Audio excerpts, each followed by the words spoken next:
आपल्या सर्वांना कल्पना आहे की आज मुंबईमध्ये महाविकास आघाडीचा भव्य मोर्चा आहे आणि आपल्याला सगळ्यांना कल्पना आहे की विधानसभा निवडणुकीमध्ये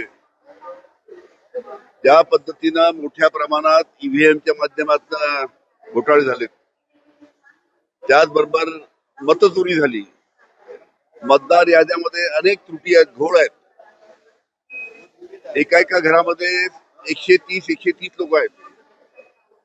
कालच बातमी आली की नवी मुंबईच्या कमिशनरच्या घरामध्ये तिथे सुद्धा 120 लोक सापडले. त्याच्यामुळे सर्वांची मागणी आहे, सर्वपक्षी मागणी आहे की ज्या मतदार याद्यामध्ये जो घोळ आहे संपूर्ण महाराष्ट्रामध्ये, तो मतदार याद्यातील घोळ पहिले दुरुस्त करावा, ज्या काही चुका असतील त्या चुका दुरुस्त कराव्या आणि नंतर निवडणुका घ्याव्या, म्हणजे फेअर निवडणुका होतील.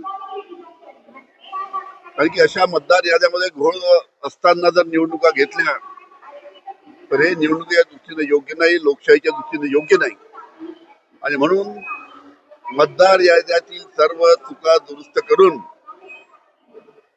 पुढे निवडणुका स्थानिक स्वराज्य संस्थेच्या घ्याव्या, हे आमचं सर्व स्थानिक जे आमचं महाविकास आघाडी आहे त्यांचं सर्वांचं म्हणणं आहे. ठीक आहे, अजितदादांनी बोलले असतील, पण एक गोष्ट लक्षात ठेवा की या सरकारने, देवेंद्र फडणवीस साहेब जेव्हा विरोधी पक्ष नेते उपमुख्यमंत्री होते तेव्हा त्यांनीच आश्वासन दिलं होतं की आमचं सरकार आलं की आम्ही कर्जमाफी देऊ.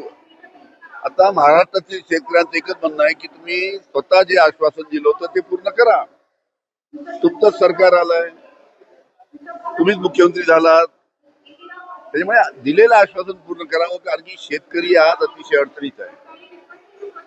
आज सोयाबीन ज्या पद्धती विकल्या जात आहे, 3000च्या भावाने सोयाबीन विकलं जात आहे. शासकीय सोयाबीनचा दर आहे 5328 रुपये प्रति क्विंटल आणि 3000 म्हणजे 2000 रुपये एका क्विंटलच्या मागानं शेतकऱ्यांचं नुकसान होत आहे. आता पुढे कापूस येणार आहे, अशी परिस्थिती दिसते की कापसाला सुद्धा भाव राहणार नाही. त्यामुळे सोयाबीन असो, कापूस असो, धान असो, कांदा असो, हे सर्व पिकाच्या बाबतीत त्यांना भाव मिळत नसल्यामुळे शेतकरी अडचणीत असल्यामुळे कर्जमाफी ही जरुरी आहे. त्याच्यामुळे जी तारीख आता सरकारने दिलेली आहे कर्जमाफीची, ती तारीख सरकारने पाळावी, एवढंच आमची त्यांना विनंती आहे.